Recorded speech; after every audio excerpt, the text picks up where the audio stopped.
Somebody once said that if you remember one thing from a talk, if you take away one thing that can change your life, you've gotten real benefit. So I have one thing I'd like you to take away.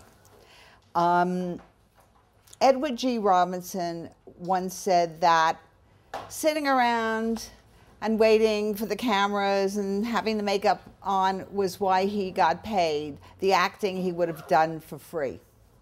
How many of you are at least somewhat worried about the economy?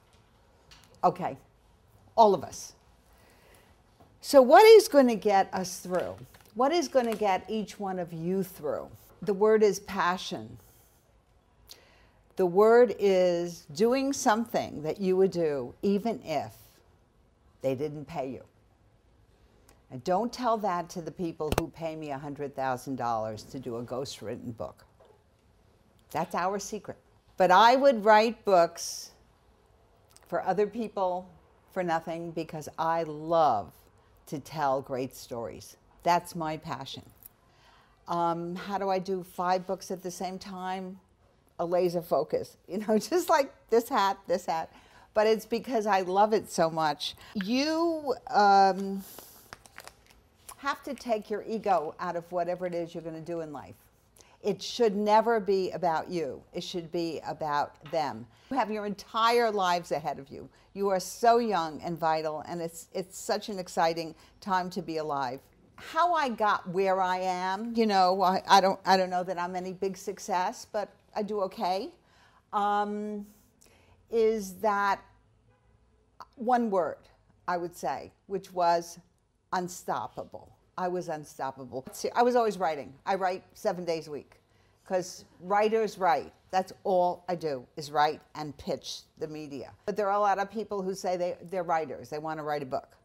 And if you give a real writer a telephone and a computer, they will pull out the plug and write, you know, the phone plug and write. The other person who thinks they're a writer but isn't really committed to it will not unplug the phone, will call everyone they know. I've got a great idea for a book. What do you think of this? And that energy is just gone, you know. So it isn't about sharing your ideas. It's about doing it. People say, what does it take to be a writer? Sit and write. I wound up with my own PR agency in Midtown, and I had 12 souls on board. And I found that I was being an administrator. I'm not discouraging you from having businesses. I have a friend who has 50 people working with her, but I have a passion for writing, and instead I was listening to people's sad stories. And I'm like, something's wrong with this picture. What can I do where people will pay me well and I can just stay at home and do what I love? So I decided, I can write books for people. I can ghost write. I can be like Whoopi Goldberg in Ghosts and get inside them and write in their voice. The AP news features did a big story. A woman of a certain age becomes a ghostwriter, and this story went all over every newspaper, and hundreds of people contacted me. You've got to write my book. So, I mean, it said I did it as a business, but most of them didn't think they'd have to pay me. So I realized that life is not fair. And I convinced a couple of clients who are already PR clients that a book was the ultimate marketing tool. The first book that I did with actually my best friend Diane, who has a big Wall Street company, was a different book. This is the book we just did with her.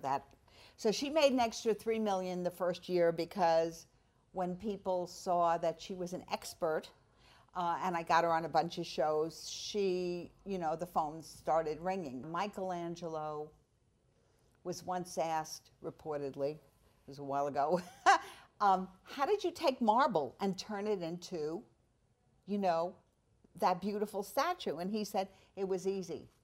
All I did was chip away everything that wasn't David. That's what I do with my book clients, my authors. And that's what you should do with everything that you do in your lives. Chip away everything that isn't David. You have to kind of see the bigger picture and then find the gem in whatever it is that you do. When, you know, when I'm working on any project, a bomb could go off. Hopefully it won't, but it could. And I wouldn't hear it because I am so passionately involved in what I do. Don't do it for the money because the money will follow. I promise you it will. I promise you. The universe, you know, not to sound too woo-woo, but nature abhors a vacuum. If you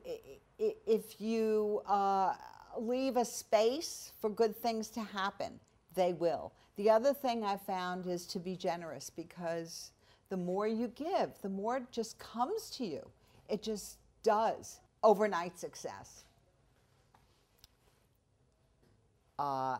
takes a decade, minimum.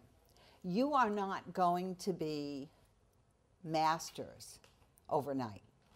It's taken me a very long time, my youth, my middle age, you know, and I'm still, by the way, a sponge. I guess there's one other thing I should tell you.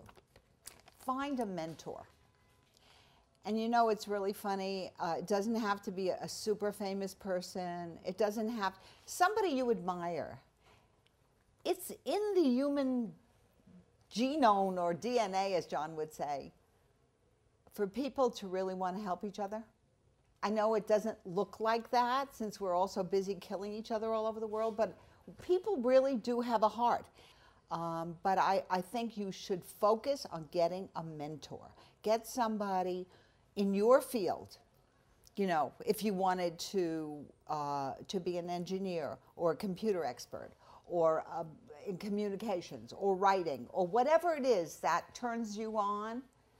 Because I've known since I'm 11 years old that I wanted to be a writer. That was it. I knew it. I read Guy de Maupassant. I read his short stories. I said, oh my gosh, he took me to another world. I want to do that. And that was it, and it never changed.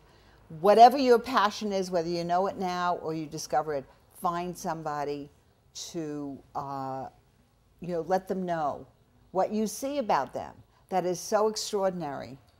And if that person turns you down, go to the next one. Every no gets you a big step closer to a yes.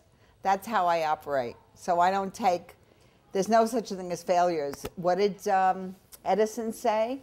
I never failed. I just found 99 ways not to make a light bulb.